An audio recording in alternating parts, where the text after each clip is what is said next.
Charles McCarthy, editor of Hot Newspaper, has finally break silence or reacted to a demonstration organized by the New Patriotic Party, the NPP, which they have targeted as democracy under attack. And in his opinion, he's asking if today they are able to know democracy is under attack, that today that people can go to court or be prosecuted and within some hours they are being released, comparing it to their time, which they can just use a seconds to imprison somebody for 4 years, or Afenyo-Markin can just walk to the Supreme Court to overturn a ruling of a Supreme Court, and they did not see anything wrong with that. And today they have the guts to describe the democracy that everybody share his view to be under attack. Then Ghanaians are not being serious or being realistic. He said a lot of things, which I would like you to join me listening to what he said into detail right here on PENDREAM TV. If you are a new member and if you have not yet subscribed, please do so for us. Hit the notification bell, like, and also share to other members to us as well. Thank you. Whenever I say my PENDREAM TV there, I see them yopo. Nyame beye. Na maba wo nchen na me pese ye di enkomo yi. Enkomo ni nyina so ene se. Enra MPP amanyoko no stage demo kese. Democracy under attack. Na wo hwe enema wo mo kekan ye edi tu dwanom ne ade a. Ghana's democracy, where you sit as editor of the Hawk newspaper, no, and attack one. Over Mamin Tiao, or Konya Kessia with your mammy, as the Hana Ghana, Hana Ghana and Kasa. Besides the democracy and attack, there's beside your own question. The element of democracy in a day. Now, a day next thing there, a being that. Into another, you see democracy under attack. And the first question, a rule of law, where everybody, I must say we are equal before the law. And Obi president, minister, Kaya Froya, Nam Fomin, and is it under attack? Are people not having their rights? Don't people go to court? I see. Now, a day next thing, and the rule of law bit Nakatu, and no idea, not saying that by ne and Tisantino, democracy is under attack. Over. Now, demonstration of Mukoye, if democracy is under attack, would they have gotten that opportunity to demonstrate? They say it's within their rights. Police for inform in that case, their right to demonstrate has not been taken from them. Yeah, in a certain aspect, it has been taken away from them. Which are the aspects of us? Many women with a banner, and no more church or no, and criminalizing speech. And I know yet Chairman for Mukasatia president, and then a DC. Other than net dear, they attack on a democracy. Is it the case that Obi still be an no be a gun and listening will be an? Is it the case that modern may be no money papa to be there? A bidia, a modern bidia, and so the number would do be at the mark they are allowed. But Obi will become just a matter to meet me too. Previously, I'm out here to 4 years, or that's the more young. And they've been 1 month, they've been 1 year, and then the democracy is under attack. Let's call a spade a spade. Over. And you may be a year didn't come over her, what my regime say. Saving Wuba judiciary now. Cases be wa MPP pencil, Wamudia, Dr. Punimunsem, Yera Collins, Monsem, and near the idea of Wamudia 8 years. Papa Baya, Ubama, some not to us one. Was my filing no prosequa. Now about MPP for the SWA and the ambulance trial pa would one more speed the armor. Chama won't to me because they say swap with them. You were Dubois means some me a buyer fed you say court for vacation, their own some no quadia. And can court for vacation crown motion yana a court unity was where there be trial and coso. na nkoso to mu sa fei one selective justice aba afei wo mu so ba ya wa ba beyi maami justice tokonu chief justice wa beyi no free ho wo mu akan no eti wo mu sisi fa judiciary no kura no a eniema bebre nkoyie de ya kan enkwala ya ye de wo matutuma ya wa bobo wo mu din wo mu so obi wo kura na ye betimi akoshin wo kura tim se bi adwen ni nye no de keka sense nkwa nsemu no enti eno no se fa judiciary no mu. These are their concerns, and are some of their concerns. Over legitimate concerns. But let's go back. Okay, Abrante be offending Gregoria Foko. Hey, a chama Foko in Enuano. Okay, no. Kind of papa. A court of competent jurisdiction, a high court, a granting the bill. The Thomas Omudana. Ya no name say be a bare condition when meet yana. Oh, so that means that there are rules governing it. Has the rules been changed today? There be your one worry. One way. So what is the problem? Opa, Charlotte say your mobile no man promotion. There be your man demotion ye nedi. I know the only nipa. And I know this Charlotte into no nipa. You see, let's be realistic. Yeah.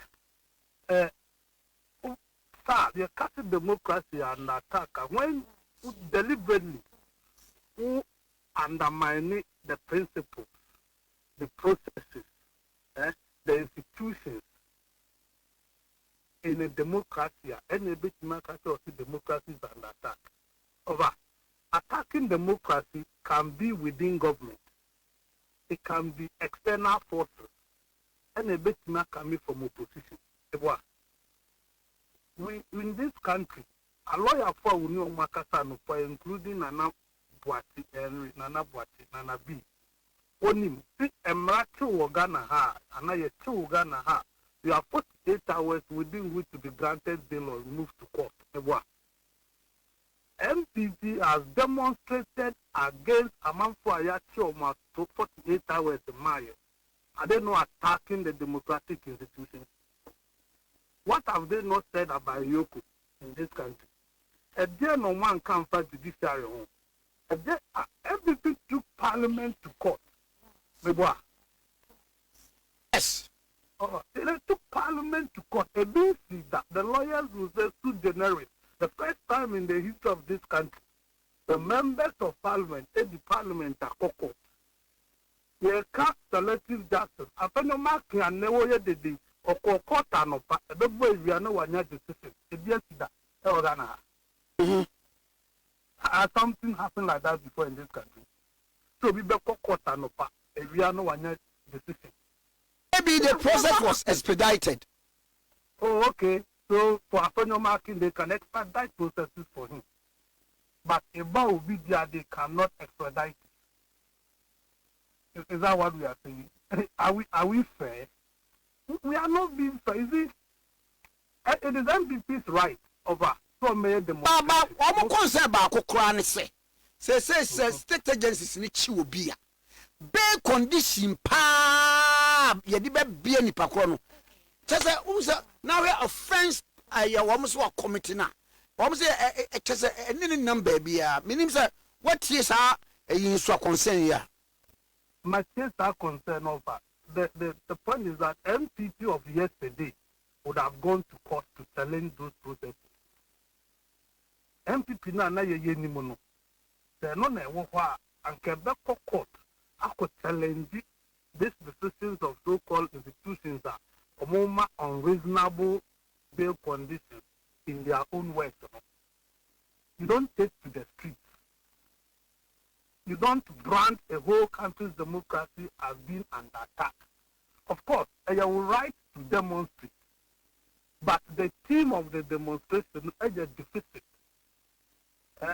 A deficit because it does not connote the meaning of what is transpiring now. Comparing it to MPP and Nanu-Yomufia Bemui. There is a whole constituency of Man Twaba in 2020. Okay.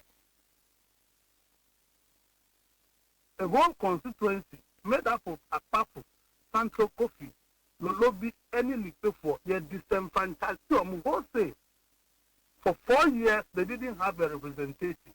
That was not an attack on the democracy. 2020, a NIPA 8 in the Okuomo Ghana. The BC Ghana had that. That is the attack on the democracy. Kaza BC had a mukiki. A BSC, me say 2020, the NIPA 8 in Ghana. Simply because almost the margin election what to obey, they are insisting that they will count the vote. The Bonipa 8 Kuomo Ghana across the country. Nothing has happened. CNC Ejura. But I know there are state agencies in only a sister or who Bibisa. How many years ago? I check close to bear 7 years when you're queen. You won't be until we are. Okay, I have to West Wagon. I young got to a bank, what they are doing. You got to 2 table, a month for a month for a bravo, everything. I want your boat NP soon. Okay, Kaipa Sam George. And then you see those are what you can describe as an attack on the democracy. So because to about near Bonnie Crew. Ejura boys get demonstration over Kaka. So the need for know they are training for Kuno. Point and kill. And nobody said they were compensated, Bibisa. Nipana Baba. Everyone, of our Panasu banning a bonny to Kuno, Ben a bit my replacing. Compensation Ben a bit my replacing. MPP and the MPP registration exercise, Mulle Meteno to district office. Manipulating democratic process. And the best magazine is an attack on a democracy. I see what Ghana under Jane Adukwemens and a Kupa to supervise. Mewa. Oma critique collection center, regional election collection center. No any CIMU, any document BMU, any collective election 2020 results. That is manipulation of the electoral process. It's an attack on the democracy. Over. The registration centers, electoral commission is Supreme Court. Supreme Court can't say, ultimately, electoral commission court BMU under the pending justice and in your boy. Command that directive that no court should hear any case relating to election. And then attack on a democracy. I could want to appoint in the back. It's just another. You are so appointed, but a juicy contract in the Niamani Pacobenyano. Then so any crowd better. We say in the back, a BC that we are appointing the back. I'm a Where is it now when you're there? What now on your day? On your desert. Now, of our two positions, there were not anybody. I won't we my boy. Enemy too. You come back, and you come back to court, and not to see a no good, boy. I and you're not going. Yes, we're going to revive. What revive the Dumason, and you will want them more, and a bit in a mahon, my dana honum bayenu, and 10 young fan cast him. Yeah, Nana Nadu, or quite here. No, I got to him, sorry, next year, me boy. Okay, one, two, Over. And me too, pa. One who started situation in Ghana. The president can't him for this story, but Yami. Sorry, put him in trust in Yami. When I'm a president, what to be there? Ghana. Oh, there be. Baby, and another president in the mafia. Over there, Wako, he knew Wako, Biahi, Pia was one of them, Chow. Other two my stars as well was the main mentor in Chow. And I am Mamrim and another again. Baby, one no awesome war. What is the point? But if yes, you are out to be called before for John, one to me, and you be a feeling them. And let who we are Baby Katie was democracy is an attack. Who Democrats say under attack? One thing an NPP initiative program we call assaulting the pillars of power. Aye. Yes, in Baby. when you are assaulting the pillars of power, you are Okay, deliberately then. attacking 1, 2, democracy. 1.7. With the amount for free, I'm an only them how to assault the pillars of power. Bubu pillars now power needs to know. Now bubu ni are democrats they do whatever. Ni baby.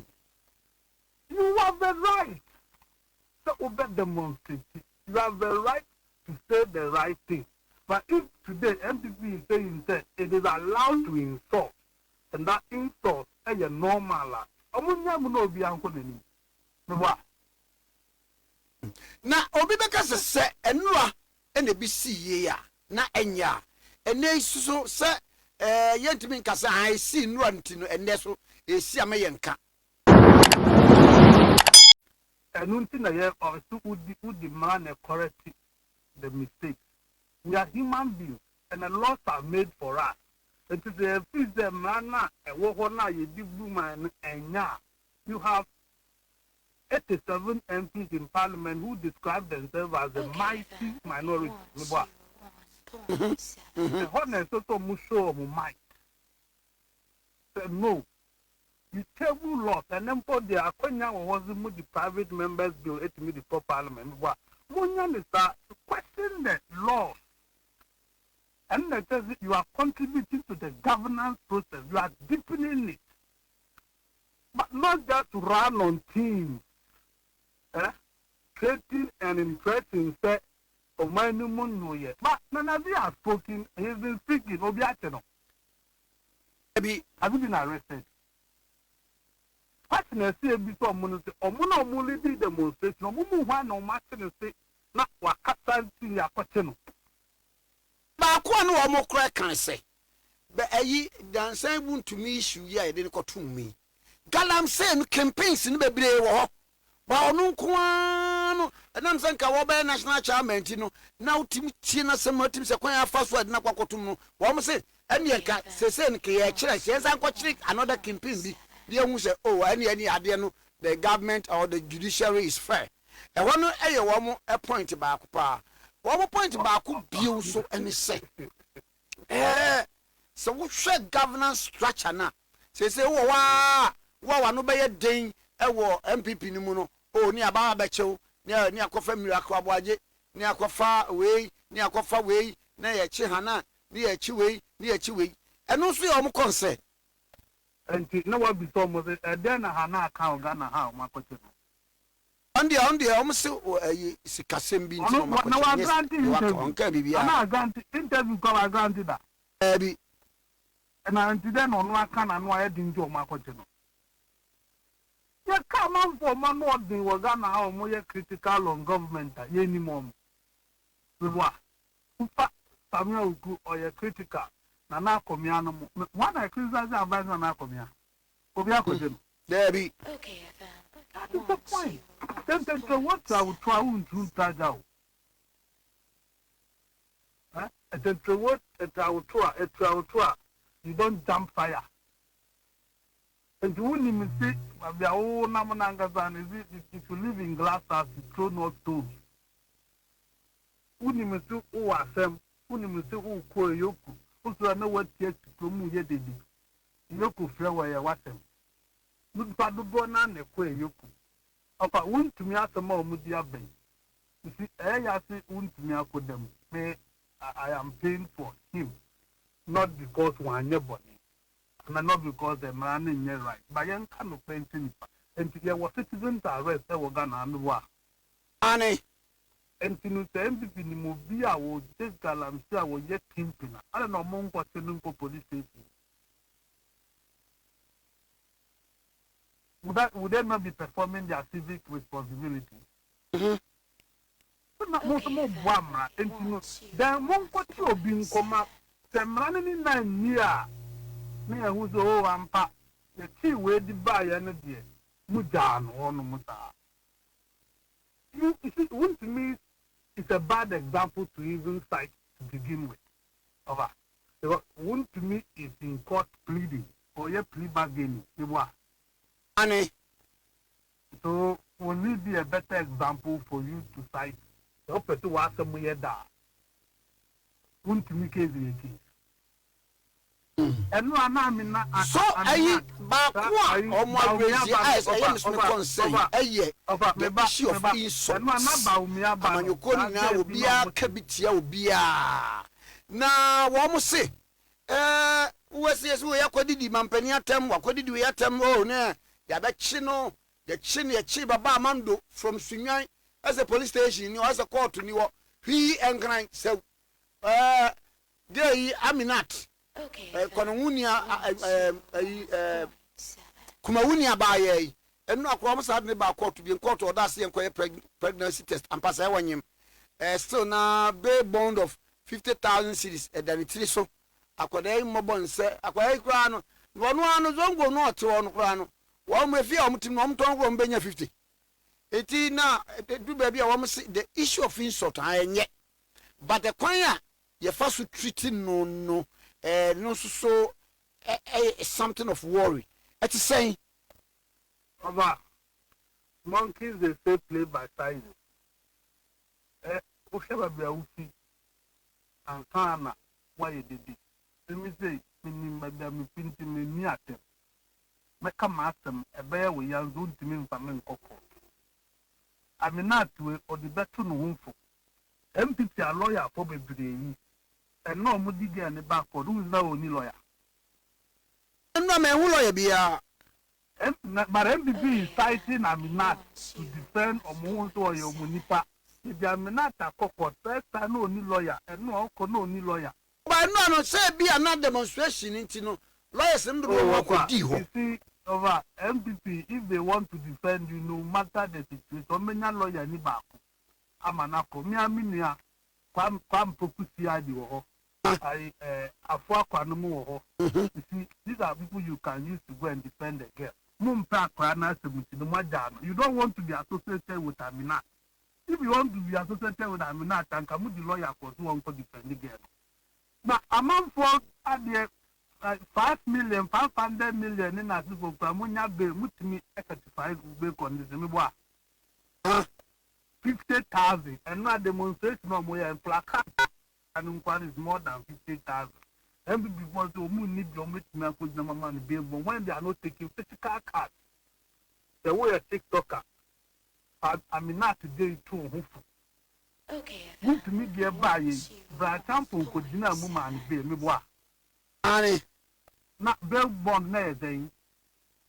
So millions of Ghanaian cedis. We are talking about 50,000 bail bond. MPP is not able to do it for you, but they are happy citing you to defend our demonstration. And I be a lawyer in Niwa. That's something for a lawyer. Afenyo-Markin a lawyer. I friend Ahmed Saibu or a lawyer. For more and more how many of them spoke? You could have just said one person and I make a vote a lawyer. Maybe the NPP former information minister. And I fact matter now plenty lawyers. Because you got a lawyer for the brain NPP before war. Not a single one was sent to go and defend this girl, this poor girl. But they are happy and ashamed, citing her as an example to defend Omunyama or Muye. Mope girl na sema. Mujidi se girl no de no ye enimra memran support a na ka mosuma lawyer nyama na kudina na ji. Me boa. ai Ana se mo ye no, omotumi aye. Debi. Ana Ebi ele no omu nim se ombeta on the beba court. ana wuntumi de so na wuntumi back de bia so mu di na ji. Because they dey na sika wa no ho. Would you be 20 years of prison? Gone over by the tower. No, when the empire won't continue. Now, I'm not with the daily bina. Who can't attack with yes to war. Oh, and I'll die for my party. Here you are. Answer woman, dear, say August moon and the show. No, dear, Fijasi area on so dwaben sorry eno de na dwaben and it's all that sense now another man no tie ne ko so abontia obehu se wadi nkwasasam sabi atie from fantam the way the 50,000 who no be condition be ba na 100,000 they would be who opibi ho because the 50 fan MPP nya willing and you ready so be ba kwa ko gina mu aya mana ade then these people me up the money they spent party and count to me here but you my forecast almost say sika e dey sika so no answer demonstration will be echo sika be no say no of I demonstration I demonstration be a new of the so anya so to mba one man bass a woman okay because e be onu see secretary anu oba bass is not never na visit be never etiaka agbabu amanfan yes some can willingly but do na see the babu ni panu no maba the taxi constituency be amumpa ni pamra monne na mumpa mobilize mumpa ma nombe sibesi aze no masa nasa iska placard no mu ye no na iska as a press na ya ufa free because they will face in the untia press ka e no kra no e biti mi sa da she biti na inku comedy no manual so in a nutshell you know the nkomo ibe we say na wo kan afa demonstrations e bi e be kokoso enom ne ade ene tiktokers ni wo mu a wo so se bi kasa ntwi ni wo mu guso akasa o ni ma me ni say na wo kan no bra ye wi nkomo yi over medals in Kenya is the MPP co-position there are reasons in the MPP they are co-position obi be kasa you do self introspection and then a man Ghana for panacea the way of panacea from 169 to 136, 137 to 88 and now 87. What did we do wrong? What do we need to correct? Can we rebrand? Can we give ourselves a better image? What do we do? Then you answer those questions.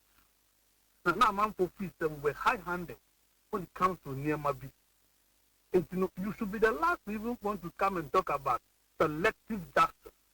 When Momo Saints now committee and when it comes to selective justice, it is so fresh in our mind. Because you say a brass a lot of petition koya no. Friends that no more every petition koya against the chief justice against Sofia Kufu. But once you have a koya, even that petition was dismissed. One temple or team. You see, those are there. And you know, then a bit attract. How can we take our this thing back? And not provide this solution. Maybe why is it the fact that you are opposition doesn't mean that you oppose everything. Sometimes you would want to associate yourself, you align and raise concerns. And no Nipana would teach you would hear when not oh these people yeah, these are things that one assessor, the first nanga, as I said here. But let's oppose everything. Then pose according to your opposition, you oppose and you have to oppose everything. We say nyansa wumu, nyansa anymore, your opposition. Who yes are MWA, who your TikToker, who your Facebooker, who your YouTuber for your party. Please, you can criticize a buying way. And this are buying way, but they are not angels. Who conform a manifesto? You can go and pick them and realize them in my consultants. Who can not perform a manifesto? Who say a manifesto, more promises of my when it comes to help, what they are doing, then you can raise it. These are legitimate in terms of making your car. A bit unattractive. I ain't to me for own because who knew be at them. And you're born by yourself. So then you are holding government accountable. There. What promise you 133? Oh, yeah, then you are questioning government. And never the law minor car on to me and up to today. Why you movie if you are on to me, you focus on that. Then tell them what MPP will do, what Baumia will do given the opportunity. You are doing politics. But if you decide to, or you're dying, or you're poor, no, you can't do that. Fancy President Mama, you were busy near. Wouldn't you be happy to have a president in your family? Okay. A country of 34 million. Now, yes, your back was a president. On your party, who did not them. No, you can't do that. Over to me, criticize them. Then you ma organ, over to me, but men need not them that we are who are there. We Africans. A Ghana boy Africa is a Canadian penny dear. You need penyatem. They could for Bedu at them was on Patawa, but I don't know. Or do at them, no power, do at them. But we should be reasonable. If you are TikToker, just cut the code according to the size of your code. And I'll be back at the map and word. Would the national kind of bet you what to? So would the a more would the from code the back at them. Who could share just in a cabin to Quaco Cabiaco can bet you what to? You are not on the same pedestal. You are not on the same level. That's an anakomia can be Peter 17 who will repeat on your TikTok. You bet you what to. Right. So you don't want to imitate what people do. And yes, so be a country for clicks, for following, for shares. You will get the shares all right, but you will end up in prison. You will end up in cells. You will end up in court. You know, don't follow the masses. Don't follow followership. Don't follow the clicks. Over can by the end of the day, running with you. Ebebao, Yabeka, Ezebua, Mekaza, and Yabua Mitia. A man for the Boa Catao, but at the end of the day, one Ebeko. The best cite you the example, but at the end of the day, you will be the only person to go to prison. So just be mindful. If you know your parents cannot come and give you surety, cannot come and guarantee you, stand before and grant you bail, party will not be there for you. They will abandon you and go and demonstrate. Okay. Like they've abandoned Amina and Tomuko demonstration now. And just Mamina or Sano pay. Over me that's it. Nanku Ponzila near Konyaka Kaka with their mama. That's a pa. Over Charles McCarthy, editor, Emma the Hawk. Charles McCarthy have really reminded the MPP of yesterday. I don't know whether it's power conscious because the other time they did worse things. Comparing it to today's behavior, they term it as democracy under attack because somebody can slap a fellow being and go scot-free. Afenyo-Markin can walk to court and overturn a ruling. They can use her seconds to sentence someone to prison. And up to now, as we are speaking, the person is still serving a jail term, as McCarthy has said, but they did not see anything wrong with that. I leave the rest to you to judge. Do leave your comments under the comment section. Like and also share to other members to watch as well. Don't forget to subscribe as a new member. Thank you. Dedi kama mamena PENDREAM TV ase. Na so far so good. Say open online portal e wo Ghana. Nipa share, nipa follow, nipa comment here. To my best of knowledge, without any biases, PENDREAM TV.